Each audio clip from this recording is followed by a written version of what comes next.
তিরুপতির মূর্তির পেছনে এমন এক দরজা আছে যা শতাব্দীর পর শতাব্দী কেউ খুলতে সাহস করেনি। তিরুপতি বালাজি মন্দিরে ভগবান বেঙ্কটেশ্বরের মূর্তির ঠিক পিছনে রয়েছে একটি দরজা। এই দরজার নাম কুলশেখার পাড়াই। এই দরজা শত শত বছর ধরে বন্ধ, কারণ শাস্ত্রে স্পষ্টভাবে বলা আছে এটা খোলা যাবে না। মন্দিরের প্রাচীন প্রথা অনুযায়ী এই মূর্তি শুধু একটি পাথরের ভাস্কর্য নয়, এটি স্থাপিত হয়েছে একটি নির্দিষ্ট আধ্যাত্মিক ভারসাম্যের ওপর।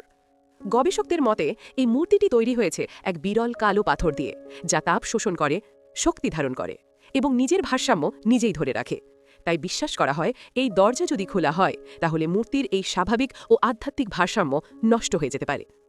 লোককথা অনেক কিছু বলে, কিন্তু মন্দির কর্তৃপক্ষ একটাই কথা মানে, বিশ্বাসের জায়গায় কৌতূহল থামতে হয়। রহস্য এই নয় দরজা খুললে কি বেরোবে, রহস্য হলো 1000 বছর ধরে এই দরজা বন্ধ আছে, কারণ সবাই জানে সব সত্য জানার জন্য নয়, কিছু সত্য বিশ্বাস করার জন্য। একটি প্রশ্ন রেখে যাচ্ছি, তোমার কাছে এটা বিশ্বাস নাকি রহস্য?